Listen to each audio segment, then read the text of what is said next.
welcome back to another episode of Buffalo Happy Hour. Mike, what's up? Derek, we traveled. We did. We went north. Not too far north, but north.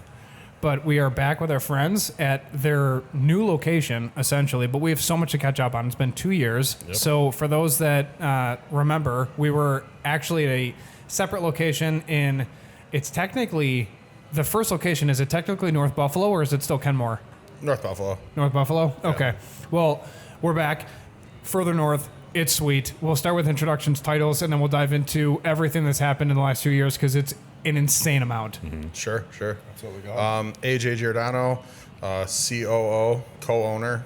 I handle the day-to-day operations in the restaurant, the hiring, the firing, the staffing, pretty much anything that has to do with the operations in the restaurant.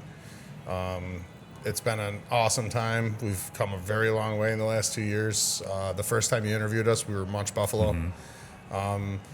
We had some crazy stuff happen. Wingnutz happened to be part of it, and we were able to collab with the owners of Wingnutz and form a partnership. And we kind of put Munch on the back burner and formed Wingnutz Buffalo. And it's been a wild ride since. And, I'll let Chris kind of elaborate on that. Chris Cavallari, I'm the co-owner and CEO of Wingnutz, and just adding on to what AJ said, it's been a wild ride. Since 2 years ago, we've seen a lot of progress with you guys. There's been a lot of progress with us, so we're really excited to jump into it and really talk more details about our short-term and long-term plans. So how did you guys collab with the owners of Wingnutz? Because it was, a lot of people have heard that we were interviewing you, and they're locals that are unbelievably obsessed. They come here on lunch. It's like a big thing. And they're like, okay, who are you sitting down with? And I'm like, calm down. I get it. You're an OG.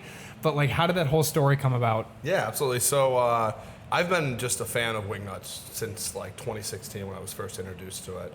A friend of mine that I was a coworker said, you got to try these wings. They're the best in Buffalo, maybe the best in the world. And I was just like, I grew up here. I've never even heard of this place, Wingnutz. What are you talking about? And then we went, and I was just sitting there afterwards, like, I think I had the best meal of my life. It was just unbelievable. And I'm like, I've been telling all my friends and family about it, and years went on, and they were doing well. They were growing there. They had the Barstool exposure. They couldn't even have their phones plugged in anymore. They were doing Facebook messages for orders.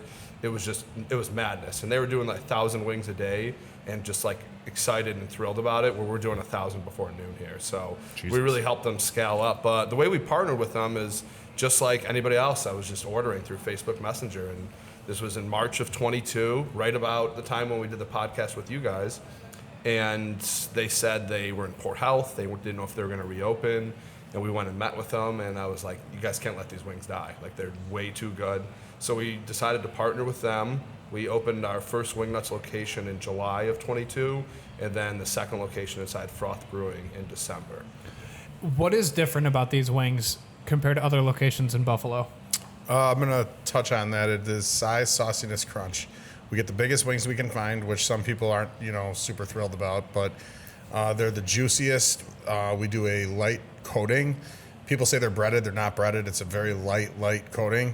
It crisps the wing up substantially, and it helps the sauce adhere to it without making it soggy. So it's a buffalo wing with a twist. We're kind of bastardizing a buffalo product by coating it. We're going against everybody else and doing our own thing. But it's just, these sauces are completely unique. They're all homemade. We use very high quality ingredients to make all of our sauces. And, we offer a wing flight where you can try all 12. So that's pretty unique to our restaurant. I've looked around and hadn't seen it at any other places yet. So I thought it would be a cool idea to give people the opportunity to try all 12 flavors if they couldn't make up their mind. So when you say that you bastardize something Buffalo, can you go into that a little bit more? Because, we got people outside of Buffalo. So, like, what is your traditional Buffalo wing, and then how did you guys kind of change it? Well, your traditional buffalo wing, you drop it in the fryer for 15 minutes. Sometimes you double fry it, drop it back down for a few minutes, and it's crispy, and then you hit it with the sauce. And most of the time, it's Frank's and butter. A lot of places really don't go too much further than that. It's just the more butter you add, the less spicy it is. So it's pretty much a simple thing, or it's, a store-bought barbecue sauce that they might doctor up a little bit. But we literally, we are reducing vinegar, adding sugar, using all kinds of other ingredients, raw garlic, all fresh stuff to make our sauces. We got the Wingnutz signature sauce. It's probably one of the most unique sauces you'll ever try. The first time I tried it, I looked at Chris and I was like, this is after cooking for 20 years, making wings any which way you can make them, smoking them, roasting them, grilling them in coals, doing anything to them. I had these wings. I look at Chris and I go, "What the hell do I know?" They're just so good. Like, they're sweet. They're tangy. Crispy bite. It's unbelievable. Because that was one of the biggest things at Munch is the menu. Like Sure. the menu there was just like, what is this? And then you were smiling and you're like, hey man, like just inspiration at 2:00 in the morning, and then came into the kitchen the next morning and trying to figure out if I could recreate what I envisioned, and here we are. You know, so that's super exciting. Now with this location, what was that transition like? Because this is gigantic compared to where we first met you guys. Yeah, it was a massive build out. It wasn't just, turnkey, come in and, redo the signage. We had to paint, we had to put a new HVAC system in, we had to put a new grease trap in, brand new flooring, a lot of new TVs, equipment. brand new equipment. We have a new pizza oven there as well, because we can do about 16 to 20 large pizzas. So it was definitely a big transformation. Santora's was here for many years. They did very well here. And we just wanted to make it our own and really transition it. And specifically this room we're in right here, this is our banquet room called Room 40. This is where we do private events and parties, and it's been awesome. We're booked every single weekend, and it's a great space where you're still in the mix in Wingnutz, but you also have your private space, kind of like more of like a speakeasy vibe back here with the brick wall. Wingnutz business class. Yep. We like to think of it as. Love that. Your food's ready at a certain time.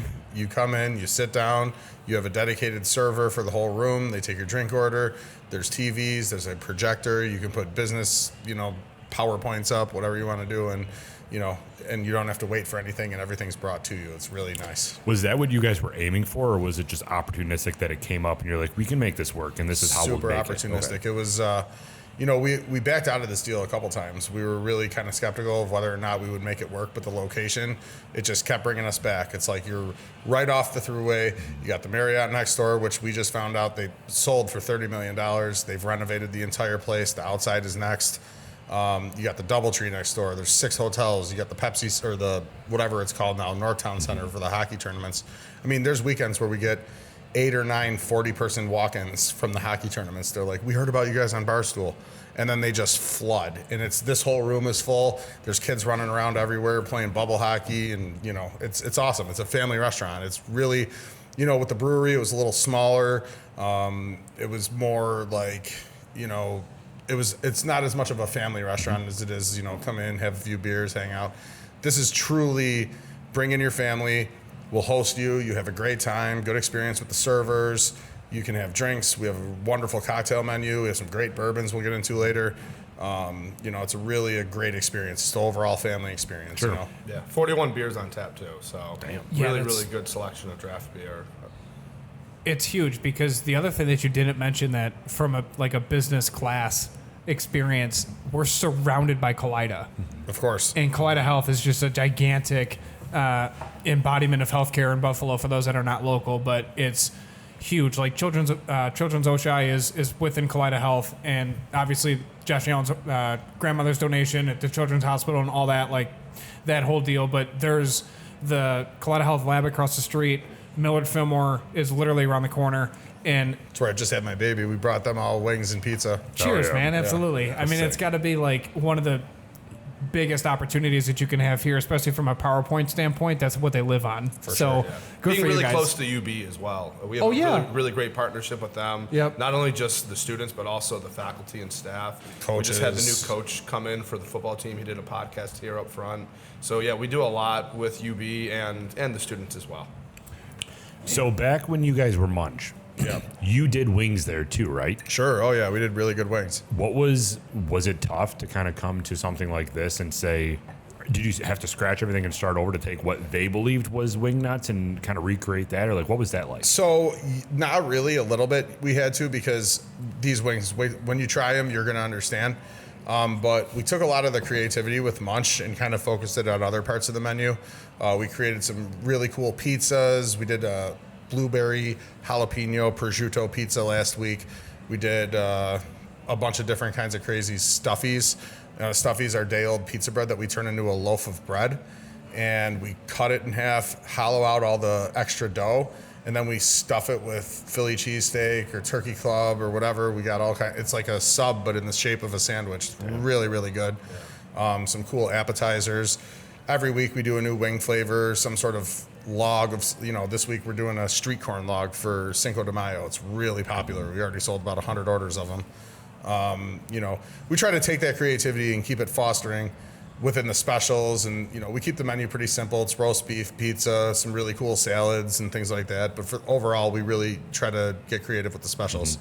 And we had to rein it in a bit, with Munch. We obviously had like the Just Trust Us. It was like Chef's Creation, stuff like that. But with the bi-weekly, we still do have a lot of that creativity. And I think that allows us not only from the food aspect, but also from the cocktails and beer aspect as well, to kind of put our own little twist on it. So what kind of events do you guys either have coming up, or have you already knocked off the list since you've came to this location? Yeah, we had a Jefferson bourbon tasting last month.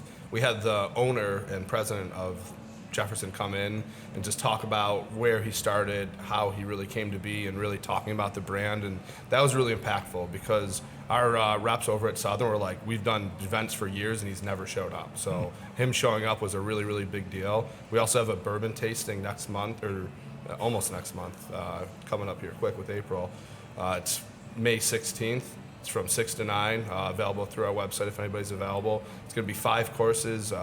AJ put some really, really good stuff together, and then we're doing all Jefferson cocktails and creations off that as well. And which we are having right now as we speak. Not a sponsor, but it's good juice. So when you talk about 5 courses, because that's not what you normally offer here, right? Like it's not just like 5 different types of wings. So from a course, is that where you can start? Because you're a trained chef, right? Yes. Like that's where you can go back and rewatch the Munch interview, but you're a chef at heart, which is interesting that now you're transitioning to wings, because I feel like either wings mostly in the area are a pizzeria does it, where they're not a chef, they just make pizza. No offense to Buffalo places, but they're a pizzeria and they just happen to make a good wing, and then that's the go-to spot. But there's very few places where the person is a trained chef and they're taking that approach to making wings. So I guess to get back to the original question, the 5-course meal, is that where you can start getting some of your creativity and some of the food back? Oh yeah, absolutely. It's exciting to plan these dinners. We're trying to really foster a cool environment here, so it's a little bit of everything. You still get your wings, everything. That's what 80% of the people are going to come for. But we also want this to be like an event space where we have cool bourbon companies come in. It was really cool to meet the owner of Jefferson's, because he bastardized bourbon. And that's what we're doing to the buffalo wing. He was transporting it on a ship. It got stuck at sea.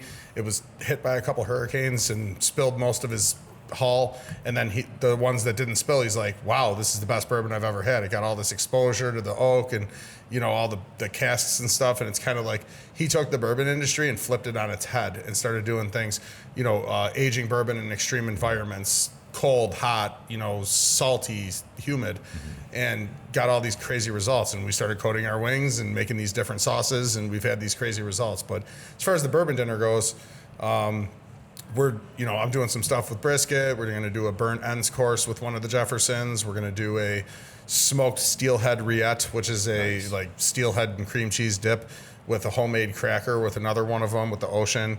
We're doing Wagyu culottes, so it's a really nice steak that we're doing a couple, slices of with homemade tater tots and a chive cream.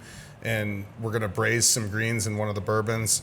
And we're going to use Paula's Donuts and do a maple bourbon bread pudding for the dessert course. So it's, we get to get creative and do some fun stuff still, because I do have very high qualified trained chefs working in the kitchen. And these guys are coming from Oliver's, JT's, like some of the best establishments in Buffalo. They know how to cook. So to keep them interested, we try to do these cool dinners where they get to, come up with a course and execute it. And it's, it's a lot of fun. Long term, is it in the plans to bring like traditional entrees to the establishment, or are you sticking with wings? I think we're going to stick with wings. I think Wingnutz is Wingnutz, and we're going to be 80% wings all the time. People come here from all over the country, all over the world, even, Australia, Japan, Indonesia, they've been, Africa, Russia, Czechoslovakia, they've all been here. My brother's good friend from Bonaventure was at a bar in Czechoslovakia and saw a sticker on the wall that said size, sauciness, crunch, and then had Ed and Alicia in Czechoslovakia, in Prague. You know what I mean? Like, this is unbelievable. It's literally worldwide. I ran into these guys. I went to the Patriots game this year, and I'm just talking to these guys at this Irish bar, and we're telling them from Buffalo, and they're like, "Have you ever heard of Pardon My Take?" And they're talking about the Barstool podcast, and I'm like, "Tell me you're gonna mention Wingnutz." So like, "Yeah, you ever been?" I'm like, "I'm one of the owners," and they're like, "No fucking way." And I'm like, "Yeah." And I show them my card, and they're like, "Holy shit, it's actually the CEO." It's That's like amazing. it's just, and then they're like, "How good are the wings?" I'm like, "You can't describe them." Like honestly, until you have them, like they're the best wings you're ever gonna have. Yeah, and I mean, Christ, you're at the bar with the CEO. You really think he's gonna lie, like, Of course. or say anything negative? Like, Right. obviously they're amazing wings. That's just so funny. But just a question: this room specifically, has there ever been a conversation between you guys about potentially having a separate menu that's outside of Wingnutz to let your chefs and you guys kind of experiment and do different things that is not the traditional So that you can only get in this room? we're pretty limited on kitchen space. So the restaurant gets extremely busy on the weekend nights, which is the most high demand nights for parties. So we really try to keep everything streamlined and do all the same stuff. So we're not having, if we had a different kitchen or a different prep kitchen where we could execute a menu like that, it'd be fine. But like we're at capacity with what we have right now. So for us to even kind of pull off these other dinners, we kind of have to slow down the restaurant so that we can execute these dinners properly so that it's, a good experience for everybody. Which almost doesn't make any sense. I get it, because there's establishments in Buffalo that have separate rooms with separate menus, but they're almost always liquid based, and it's super simple to do that because I just need a shelf. Sure. Like it's that's more buffet style here. I mean, if Right. somebody wanted to do, surf and turf lobster, like we could do it. We could execute it. We just have to have proper time, but it's just not really, what we're trying to do here. Trying to just stick with what we're good at and what Yeah. we're famous No, for. that makes and, sense. So is Munch completely dead? It's on the back burner, I would say, for now. We're trying to build a system here and kind of come up with a foundation that we can eventually do something with Munch and scale that as well. Because this is, we can leverage our publicity with Wingnutz and try to do the same with Munch and scale that as well. But with the Barstool publicity, it was a million times further ahead than Munch could have ever been. So what was that like? What was the Barstool publicity like? We talked about it. So can you just explain a little bit? Other than exhausting, because obviously it's exhausting. Yeah, well, so it was before we actually partnered with them. It was in 2020.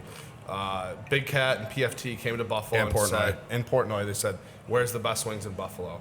And everybody's like, "You gotta go to this Wingnutz spot. It's amazing." It's in the basement of Knights of Columbus. Yeah, like you go in and you're like, "Is there bingo here? I don't even know if I'm here yet." And you just go in there and there's Ed and Alicia, and like they're the definition of a mom and pop. Just like amazing people, very welcoming, Salt of the earth. And like you come in, they make sure they don't sauce them until you get there because they want them like as fresh as possible. And they all ate them, and they're like, "These wings are absolutely amazing." Because they went to a couple other spots. They're like, "Can we come back here tomorrow and do our podcast?" And they're like, "Absolutely." And then from there, it was like gangbusters. I mean, people would be planning trips to go to Buffalo, Niagara Falls, and then flying out. And we still see that a lot. People plan their trips around it. But coming here, Barstool came in August, and the exposure was amazing again. They've been here 5 times. Yeah, they came and they said, "I can honestly say the wings are just as good," because that was like the biggest question. They're like coming in with new owners, and Ed and Alicia are still very much involved in the process. That was if you're my next here on a question. Friday Big and time. Saturday, Yeah. they're here every day. Oh, at the wow. bar. Okay. And Ed walks around the restaurant talking to everybody, making sure they're happy with their meals, signing shirts, selling sauce, just he loves his role. He loves what he's doing. He loves talking to people. He's a storyteller. He's a natural storyteller, and it couldn't be a better position for him. He absolutely loves it. And we haven't changed anything. We haven't changed the product. We haven't gotten smaller wings and cut corners to save on costs. Like our costs are very high, and that's just the way it's always going to be, because it's always going to be the quality of the food first for the customer. Why do you think that Buffalo people haven't? Because from my perspective, all I hear all of us can name off what everybody thinks are the top wing places. Sure. So why do you think that Wingnutz has taken a little bit to get the grasp on the Buffalo market? Because clearly with Barstool coming here, everybody knows outside of Buffalo, but everyone in Buffalo still has their this is my go-to place. Is it because you're kind of bastardizing the wings? 100%. Yeah. I think we're just at a different level, Okay. right? I think it's hard to compare. There's us. nothing to compare it to. There's no one we really can be compared against. Gotcha. And just the way we're executing it, I mean, if you're getting 20 wings, you can split it in 4s. We just do things that cater towards the customer, because that's ultimately what's the most important thing to us. Yeah, it's hard to compare. I mean, there's great wings in Buffalo. Yeah. You're going to find that a lot of places, but we just really feel like we're on a class of our own. So you said 14 sauces? 12. 12 We sauces? have 11 sauces on the menu and then a special sauce every 2 weeks. What are your sauces? We have the Wingnutz Signature, the Alicia Sweet Heat, the Ed Sizzlin' Hot, the Hot and Saucy Cajun, Garlic Parm, Sriracha Honey Barbecue, Honey Garlic, This is a test, so. Buffalo Medium, Buffalo Mild, and Buffalo Hot. Yeah, I was gonna say And then just like the this week standard. our special sauce is the Mexican nacho wings Hell for yeah. Cinco de Mayo. Yeah, we have our wings covered in the nacho accoutrement. Pretty delicious. We've been dabbling with a little dry rub too. Oh yeah. Which has Okay. been going really well. That's awesome. So that's the way that you can creatively put your spin back onto things. Is even though course. you're a wing establishment, these are some crazy sauces that we change all the time. Yeah, That's for so sure. sick. So you don't have to answer this because it's not like, oh, what's your secret ingredient in the sauce? But it's just as viable of a question in regards to secrecy. Where in the world do you source the wings? Can you even say or no? Yeah, I mean we have 2 food vendors we buy from. It's everybody else buys them too, but we tell them, we want under 200 wings per case. And basically most places you go to, they're getting around 230, 240 wings per case. When we serve an order, our wings are about 2.25 pounds. And anywhere else you go to is about 1.5, 1.25. So we're about a half a pound to 3/4 of a pound bigger per 10 wings than most other restaurants. So it's based on weight. Yeah. And also, we don't give you broken bone ones. If one's too small, we won't serve it. We really make sure that if we're going to be serving the wings and we're going to be, living by our motto, size, sauciness, crunch, that we're going to be delivering on that. What do you do with the wings that don't meet QC? Feed them to the staff, eat them. hell yeah. Yeah. Hell yeah. No, what we do, I mean, we used to use it for the chicken wing dip and Sure. chicken wing logs and stuff like that, but now we Picking just, the meat off of like 12,000 chicken wings gets Yeah, old. it was a lot. Yeah, that we're going makes through sense. what, like Yeah. 150 cases now. A lot. Yeah, we went through 185 cases of wings last week. And it's interesting too. Jeez, It's almost 8,000 pounds. Yeah, that's crazy. Yeah. It's interesting from like a weight standpoint too, because there was actually complete side note, and not to totally derail the podcast, but it was something that I did research on and dove into. But there was a class action lawsuit with certain grocery stores because the scale on the register at cash out was inaccurate, and it was changing the price at checkout and costing people more money because it was saying that it was over the weight of what it actually was. Really? Yeah, so the registers actually got shot down and swapped out because they were defective, but it wasn't caught until somebody went viral showing like, dude, literally like the scale in the, just say it was produce, right? For sake of conversation, they put 6 apples on the scale and they said it's like a pound. Then they go to the register and it says it's like 2.5, and they get charged for 2.5 pounds, even though the other scale was saying it was only a pound. So things like that. So Trying to cheat the man. yeah. So it's fascinating that you guys are like, listen, dude, like our cap is 200. So like get them in the box, make sure it closes and Yeah. it ships correctly and safely. But that's really cool because then your chefs are essentially, and everyone in the kitchen is the QC to make sure that they're not broken. And okay, do you have a set of criteria where it's like, this is what we're looking for before Oh, we... yeah. All the wings have to be completely submerged in sauce. There can't be a dry spot on the wing. It gets hard because chicken's a commodity. So like chicken is the most fickle product that there is on the market with food. Everything affects the chicken. Oh, the weather, the rain, a storm, bird flu. They could wipe out a whole batch of chickens. I mean, when we started this, chickens were about 65, 70, or wings were 65, 70 bucks a case. They're over 100 now. Yeah. And what we found is that Super Bowl, college basketball, and then Popeyes opened and Popeyes started selling wings. So all the locations at Popeyes took all these cases of wings that weren't in the market, and it drove the demand through the roof. So the price is through the roof right now. So it wasn't COVID. COVID, the wings were the cheapest they've ever been when COVID was like ending. They were at like 30 to 40. They were less than $1 a pound, and then they tripled, almost quadrupled in price in a year and a half. Are you just at your desk just like shaking your head? Yeah, Like, what do I got to do it's to not like help? we're adjusting the price to rise. No, we we just we gotta just battle sell other through it. things. You know what I mean? Yeah. We try to sell more of the other stuff. Sell more pizza. Sell more chicken nugget. Like we got these. You got to try these. These are ridiculous. I'll have them bring some out at the end. But we found these like chicken nuggies almost, but they're like quality white meat nuggies, and we've been selling those like crazy. We got a great deal on them. They're really good. I can't call them boneless wings anymore. I guess there was a big lawsuit about calling them boneless. Oh, wings. really? Yeah. They're like giant popcorn chicken. It's so And good. it's They're super, so good. super We've been good. blowing through. Why these can't you things. call them boneless chicken? Wild Wings just got sued Yeah, they had some lawsuit for about saying like wings always have bones or something like that. And, Wow. you know, That's weird. It was like the hot coffee from McDonald's thing. You know what I mean? Like Yeah. somebody got roasted. It was just It is kind of crazy though, because you almost feel like you're gonna get made fun of. Like, oh, what'd you eat for lunch? Like, oh, I went to Wingnutz. It's like, oh, which one did you get? It's like, I got a pizza.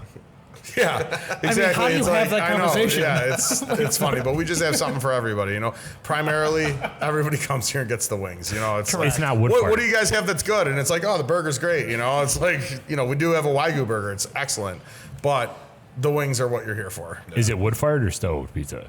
Stove Or oven stove. pizza. Brick oven. Okay. Yeah, it's just Gotcha. a regular brick oven.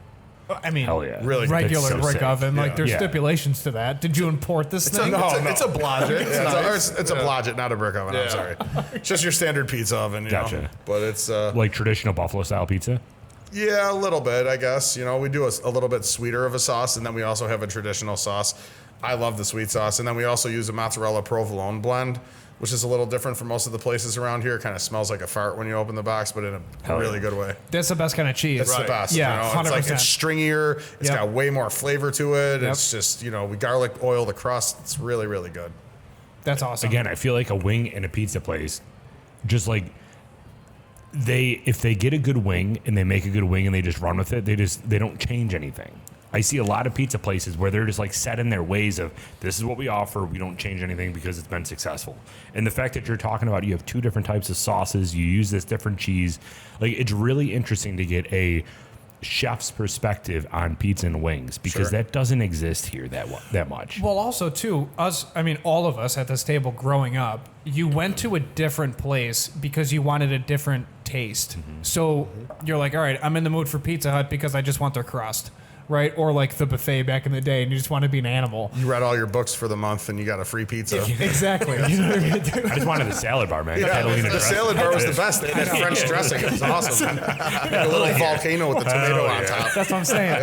And then it's like, why just want something super simple? So you get Little Caesars because then you can also like you can just stack on cheesy bread, and then you're like, well, I don't have a lot of money at the end of the week, so I'm just gonna get Domino's because I still want pizza, but it's quick and it's not huge.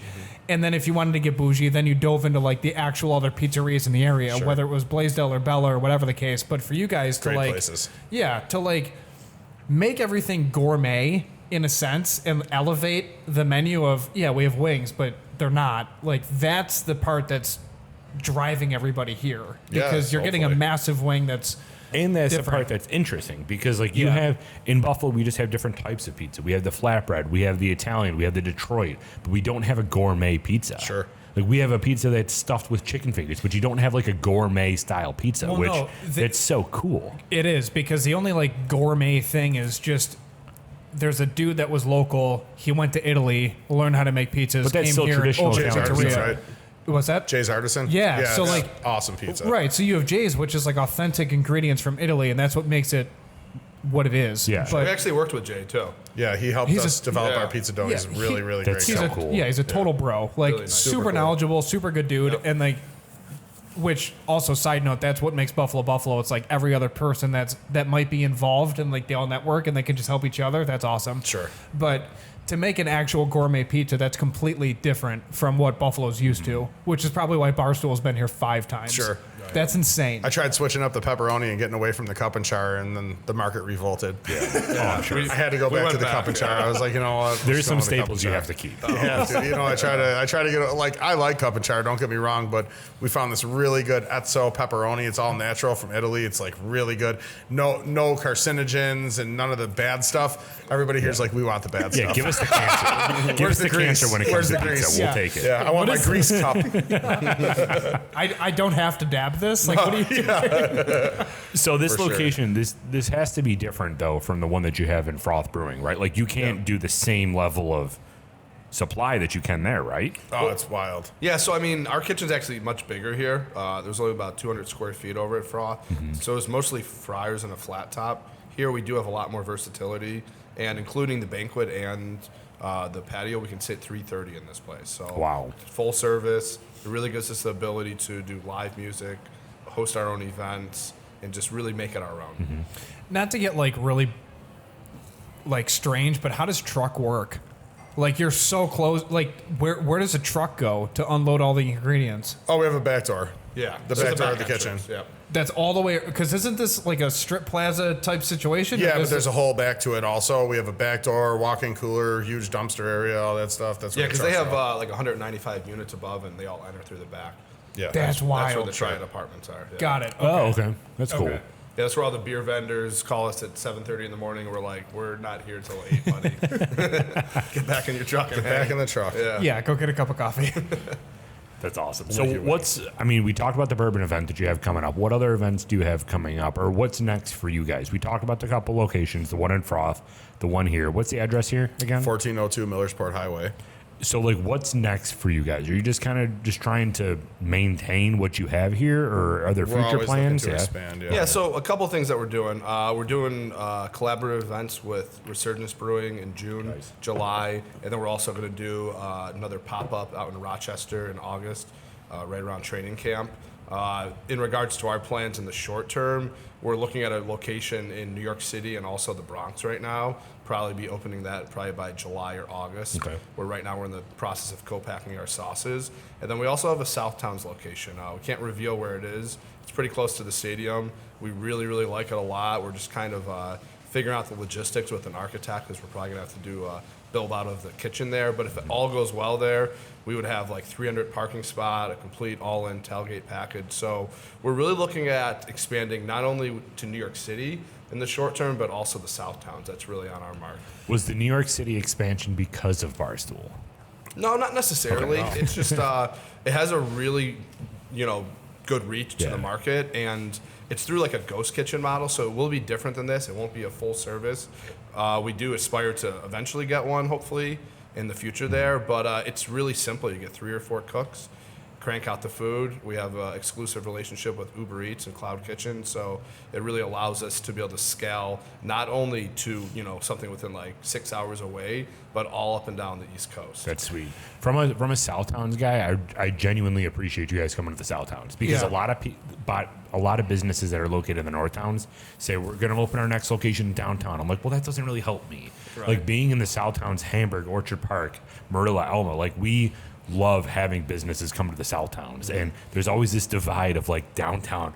We don't cross it. Like Southtowns businesses don't go north, and the same the other way. So seriously, thank you guys for opening a location in Southtowns, because I will be there every day. Even this location, I mean, we looked at a couple other locations where Amherst Buffet went in. We looked at that before them. We loved it. It was just a huge build out, and it was just not exactly what we were looking for. And even in the Southtowns, there's so many restaurants available in the Hamburg area. We just want to be really close to the stadium. Sure, Being absolutely. right in OP is going to be key for us. I mean, to be fair, the entire Bills team is going to show up after the game, so make sure you have like late hours or figure that out. But 7 days a week for sure. yeah, no doubt. So how does, to answer the concerns per se, we have businesses that go from like, I don't know, far off suburbs, and they go to the North Towns, and everyone's like, how is it going to stack? Are the ingredients going to be the same? How does their food going to taste? Like, is it going to differ because they're further away?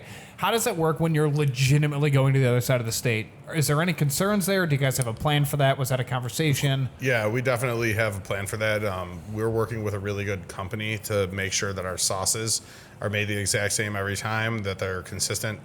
The sampling of the sauces, like, we're really stringent on what we'll accept, because when you're scaling, they do have to add some additives and things like that so that it's shelf stable and stuff. So like trying to make sure the sauce tastes perfect before we decide on something, so that when we do scale, it's quite literally, this is our process. Here's a procedure. Do this to the wings, drop them for this amount of time at this temperature, pull them up and put them in the sauce. And that's it. We're going to sell wings and fingers and French fries out of our place and, across the state. And then if that builds up to the point where we're going to open our own location down there, our chef will go down there and train everybody, and he'll be on board with, getting everybody up and ready to operate. And he's excellent at that. So we're really, not super concerned about it. And from a logistics end, we're still using the same food vendors. Yeah. So, True. regardless if it's in Florida or if it's in New York City, we're still able to get the same product. So it's not going to force us, like we talked about earlier, to get, case counts where it's like 290 wings or something like that, because it's just not what we're going to do ever. Did you say Florida for sake of conversation, or just because you're also thinking Florida's about it? on our radar. Florida's definitely on our radar. Florida's always been on his radar. 2 years ago, he was talking about Munch, Florida. Yeah. I mean, look at his shirt. We like the warmer environment for sure. Yeah. But it's just beautiful down there, and a lot of people have gone. Even Charlotte, it's like the Buffalo of the South. It's just a beautiful area. People that go down there with the New York mindset, it just really, really makes a big difference when you go down there, because things are a little bit slower down there, and they're not as aggressive to open businesses and try and build their keep down there. And we feel Florida's going to be really, really instrumental to our future. You said that Ed and Sue was Alicia Husband and wife, are very involved and still here. Oh, yeah. Do they look at the expansion opportunities, and are they hesitant because they like to keep it local, or are they excited for the brand to grow? They're super excited. They're ready to go down for the global. cause. Yeah. They know what they had. When we first met, when we were kind of talking to them about scaling this, I said, "You've got the biggest fish in the ocean. Let us be your Captain Ahab and your boat and your lifeline, and let's get this thing landed, because we can take this. We have investors, we have chefs, we have 2 kitchens. We can really, really, really help you put this on the map even more than you already have." And that was music to their ears. That's what they were looking to hear. They knew this was going to go global. They're very, very God-fearing Christians. I'd praise to God every night for the success that he's had and the success that we've had as a business. And he believes in this 100%. He believes in what we're doing, and he's super excited to be along for the ride. That's incredible. Just to add on to that, so I mean, they had a great product. They were doing well in the Knights of Columbus, but it was just the 2 of them, right? And they're in their 60s. There's only so much they could scale. Like, our chefs, they run circles around them just because these guys have been doing it forever. So once they saw how we could scale the operation, And that we cared about the quality. right, and that was the biggest thing. They go, no matter where we go, like, Ed will show up in the kitchen, and if it's not up to par, he's gonna be like, this is what we need to change, and get it adjusted immediately. But we really hold a high standard. And again, they're not in the back making the sauces and cooking the wings. Yeah. They're more of our brand ambassadors now. But they come to all of our meetings. They come to our expansion meetings. When we open the new locations, they were here with the big giant scissors. Alicia was here cutting the ribbon. So yeah, they're very much in the mix, and they're great partners. They really add a lot of value. Not so much on the back end of the cooking, but more on the front end and the faces of the brand. That's so cool. Yeah. Yeah, that's huge, because not only is it going to be potentially more travel for you guys downstate, just to check in, I don't know, once a quarter. I'm sure that makes sense to you guys. Oh, we love New York. The food Good every times, time. man. Yeah, it's amazing there. You look like you're from New York City, so that's I fine. appreciate that. Staten Island, I can see I moved it. that fast. Every time we go, it's tradition. We have to go to Peter Luger's. The steak is just unbelievable. Yeah, every time. that tracks. I know the answer to this just because of the Barstool publicity, but was there ever any hesitation of keeping the Wingnutz name and changing it to Munch, or No. Yeah. No. Just not No, at all. it was just people had heard that name. 30 million people, they're saying, heard that name, and it's like, we would be morons to try to change it. When We did rebrand the logo a little bit, Okay. and the colors. That was the one thing Just we cleaned did it up a change. bit.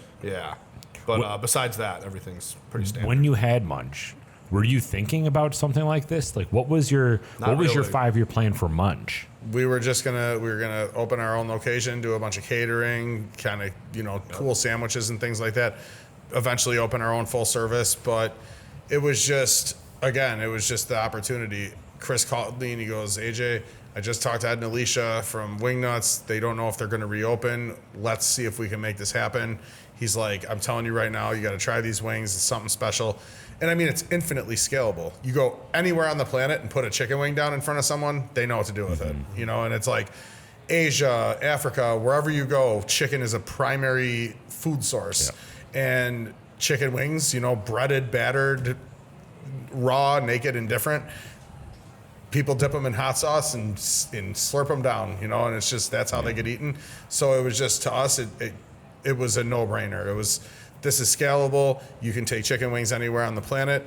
Barstool's got the backing, or they got the backing of Barstool, and we were just, when we finally came to terms, it was I can't even explain to you how busy it got. We had, in one day, we sold 10,000 chicken wings to Green Bay Jesus fans, and they Christ. were parked around the block, down the street, eating off the hoods of their cars like a tailgate.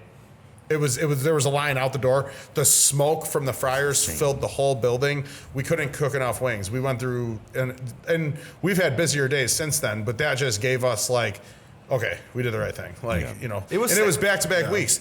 Green Bay. Then the next week it was Minnesota. Same thing. We have a chalk wall that you can sign. In 2 weeks they filled the entire thing up. We had to paint it both weeks because it was completely full of signatures from. Just all wait the fans. until you're in Orchard Park. I can't wait. wait. You guys aren't going to be able to breathe. That's the plan, Stan. That's what we want. I mean, it was sad to put Munch to bed because we built it literally from the ground up. I mean, the logo, was our baby. the brand, everything. Like, we really, really put that on the map. We had 2 locations very quickly. But within 3 months, things were going really well. But like AJ said, the Wingnutz opportunity, I mean, they were probably 10 years ahead of us. And I don't know if we would have ever scaled Munch Buffalo out of Buffalo, truthfully. So it's good to have it on the back burner if we want to do crazy caterings or a wedding or something like that. We did that last summer for a friend of mine, and the food was just incredible. We can still do stuff like that. But now if somebody's looking for catering, we can just do the Munch stuff. Or we can still do Wingnutz stuff. People want pizza, wings, fried food.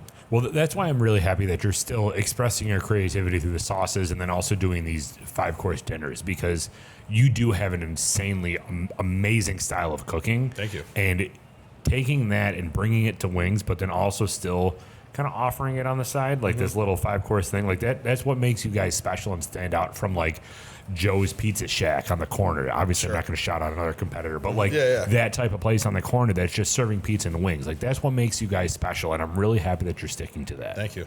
Really appreciate that. This place is amazing. Yeah. So, what else did you want to touch on that we haven't touched on yet? I think that, you know, we're about to open our patio.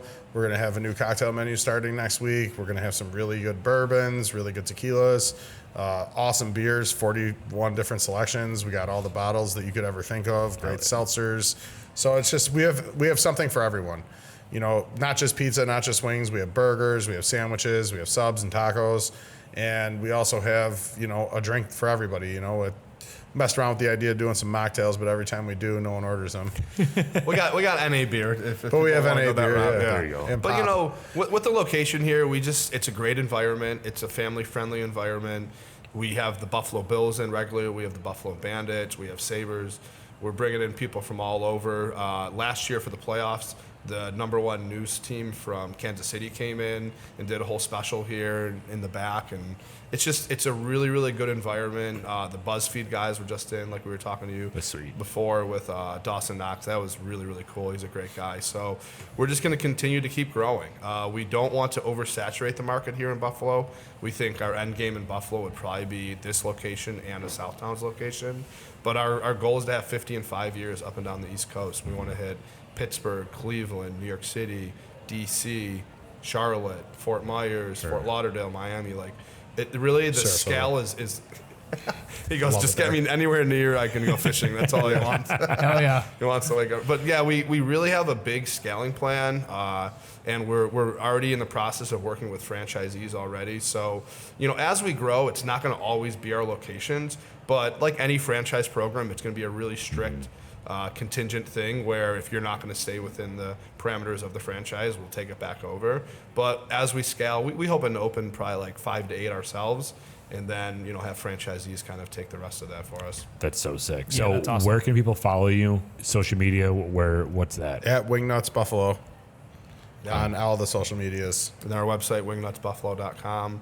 If you have any interest in catering, private events, not only on the patio, but also in room 40, contact us there, and we'd love to host your next event here. Love that. Absolutely. Guys, thank you so much. This is a pleasure. It's always interesting talking to you. Hopefully you stick with this one. Munch isn't going anywhere. Hopefully that gets back at some point. But seriously, thank you so much for your time today. I can't wait to try these wings. Definitely put in an order because we're going to buy some before we leave here today. And let's party a little bit. Thank you. Sounds good. Appreciate it. Hey, thanks for having us, guys. Thanks, guys.